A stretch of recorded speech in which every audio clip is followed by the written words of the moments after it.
Local news about local people. This is Newslink Indiana. Hello, thanks for joining us on newslinkindiana.com. These are the headlines for Friday, March 10th. A severe storm early this morning left many Muncie homes without power and work crews very busy. Strong winds caused damage to trees with downed branches and blown over benches. According to Indiana Power officials, 28 Muncie homes were without power. On a positive side, no injuries were reported in East Central Indiana due to the storm, and all power should be restored by 8 this evening. A chance today for East Central Indiana residents to question Congressman Mike Pence on happenings in Washington and his views on things such as Katrina cleanup and the continued war on terror. Newslink Indiana's Jennifer Fike has more. Congressman Mike Pence is making rounds in East Central Indiana. Friday's stop, Crown Point Assisted Living Facility in Anderson. I especially like highlighting senior centers and assisted living centers. Pence had critics and admirers in the audience, one of whom wants someday to fill Pence's shoes. My future goal is to become a politician. Now my ultimate goal is to become president of the United States. Pence, as of right now, has not publicly expressed his desire for that title. It'd be nice to have the job in Washington that comes with public housing, but I don't have any current plans. Congressman Pence spoke on many issues, from Katrina to the war. But the big question is, who's going to control the ports, since the Middle East is no longer in the running? But Congressman Pence, frankly, doesn't know the answer. I expect, given the multi-billion-dollar opportunity that this represents, that there'll be a number of American companies who are talented in inventory management who will be willing to step forward. Although Pence meets frequently with the president, differences are inevitable. When I opposed the president's education bill, No Child Left Behind, when I opposed the president's prescription drug entitlement, I felt like I was simply responding in the kind of independent, thoughtful way that Congress has intended. Pence also thinks this election year will be a tough one for Republicans. I think the Republican Party has to return to our roots of fiscal discipline and reform. In Anderson, Jennifer Fike, Newslink, Indiana. Pence plans more town meetings this year. More Hoosiers are finding work. The state unemployment rate dropped below 5% for the first time in 5 years. Almost 100,000 more people are employed compared to this time last year, and neighboring states still have rates almost 1% higher than Indiana. One local county's drainage systems are in need of serious repair, but without money to fix them, things are looking messy.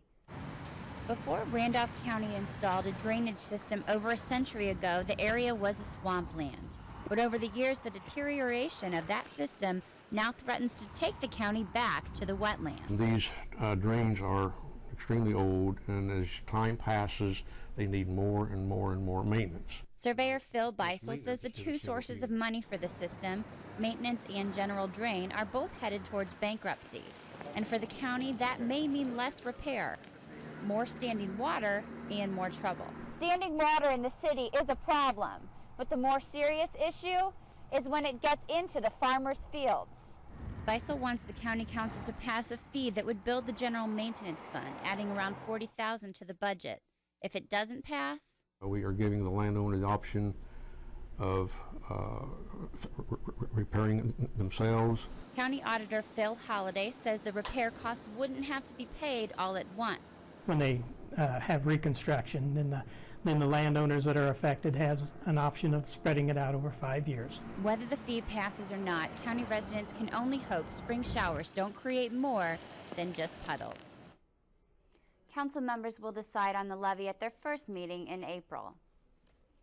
You paid $10 to get in and the city prospered. The question is, where does all that Muncie Gras money go?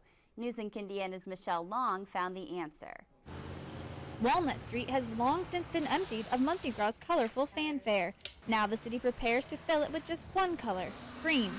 It's a huge tradition. This will be like its 24th year. Muncie's downtown development is gearing up for next Saturday's St. Patrick's Day parade, with money from last month's Muncie Gras to help fund it. Low ticket sales at the gate, but high ticket sales in advance balanced out to make a Mardi Gras profit similar to previous years. We had great attendance. Our guests were very well behaved. Cleanup went really well and we made money. That means more than $45,000 in the bank for upcoming events citywide, like the parade. This rock wall will be featured in the parade and also will be available to climb at events like the Rib Fest in August. Roberts Rock is just one entry of about 20 so far. The city of Muncie's been very good to me, and for me to participate in this parade is kind of a payback to them, I feel. And owner Bob Schroyer says he'll also decorate a float. His only hint, a pot of gold. In Muncie, Michelle Long, Newslink, Indiana. The St. Patrick's Day Parade starts at 11 a.m. on Saturday, March 18th in front of the Muncie Field House. Other events the money will help: a Memorial Day Parade in May, a 4th of July celebration, and an end of the summer jam.